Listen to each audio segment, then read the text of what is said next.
if you can hear that, that is my dog barking in his sleep, sitting right under my desk. Welcome to the first video in our single populations module. And let's adjust this title a little bit. We've really talked already about why it's important to study single populations, so instead here we're going to focus on defining single populations. Apologies for that change. Okay, so what is a population? You may have thought about it in the context of, for us humans, we know our global population is increasing. When you think about it within a molecular ecology context with species that we're studying, what do you think a population is? So I'll give you a minute to think about that, jot some notes down. All right. So what a population is, for our purposes, it's a group of potentially interbreeding individuals.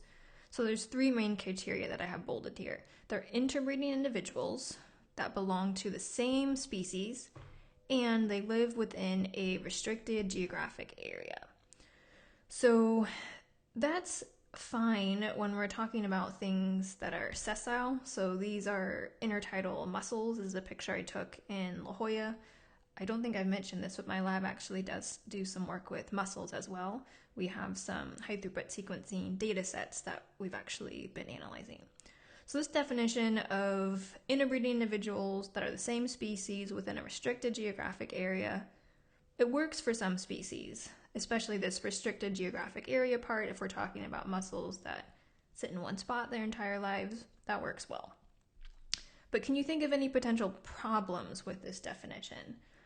Again, I'll give you a little bit of time to think. Are there any types of species, organisms that maybe this definition wouldn't work so well, and why not?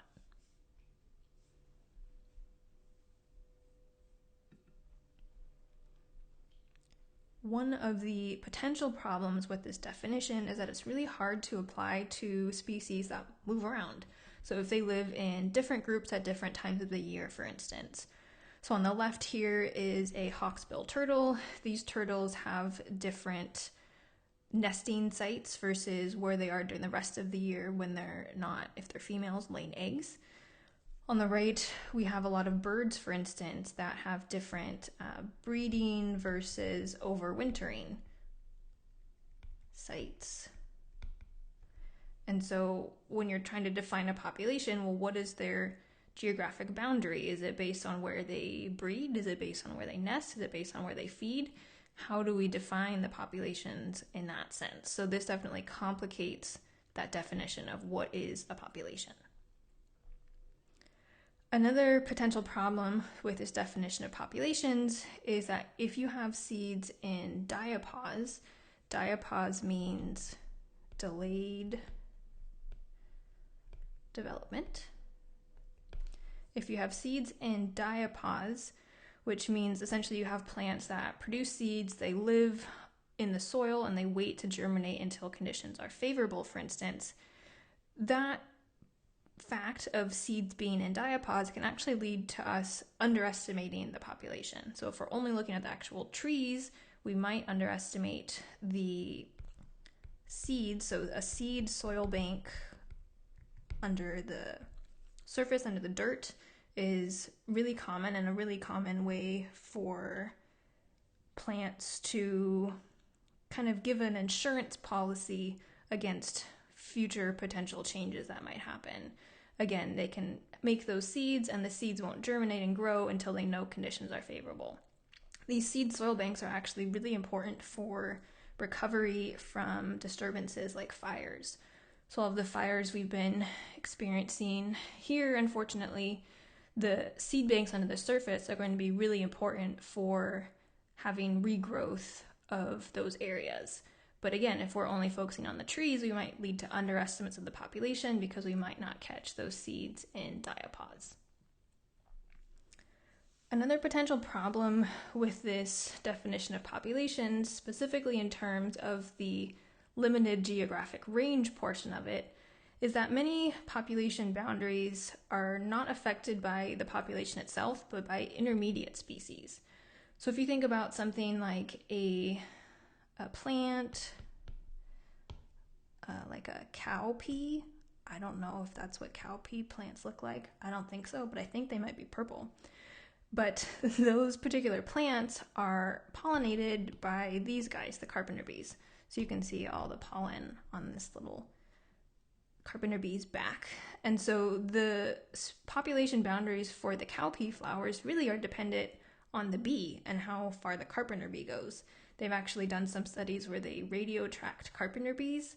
I don't know if they put little like collars on them. I should look this up. It sounds interesting. But they've actually found that those carpenter bees can forage up to 6 kilometers away from their nest when they're visiting these cowpea flowers.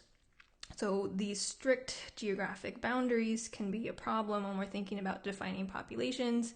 If we have this intermediate species that can move around different distances and then affect the boundaries for the cowpea flower, for instance. And so all of these points illustrate that populations aren't always so clear-cut, especially when we're talking about, with molecular ecology, oftentimes populations that are in the wild. So it's even harder to define a lot of these characteristics. And when we're thinking about it from a molecular ecology standpoint, it's important to realize that oftentimes we don't actually know what these different populations are until we get genetic data. So this is some data that I've shown before in our phylogeography lecture. It's data, SNP data from the snails that I work with. And so if we think about this example, again, that's my poorly drawn state of California. I basically have 3 different sites in Southern California and 3 different sites in Northern California that I collect snails from. And originally, if I had thought that each one of those 6 sites was a different population, when I got genetic data and constructed trees to look at that, I would have found that that's not the case. So in this tree, remember, each tip is a different individual. So this is an individual from PES, which is a Pescadero, Northern California site. And so each tip says the population it came from, the abbreviation. So we have SR, PP, and PES, and BR, La Jolla, and Aliso Beach. So if you look at these trees, we don't see any clustering, even on this tree on the right, which is the one that was constructed from the adaptive outliers. Even when we're using the adaptive outliers, we see some clustering just based on Northern versus Southern California, but we don't see any clustering based on each of these 6 individual populations. So in this case, genetic data tells us that we don't actually have 6 populations. At best, we maybe have 2 for Northern and Southern California.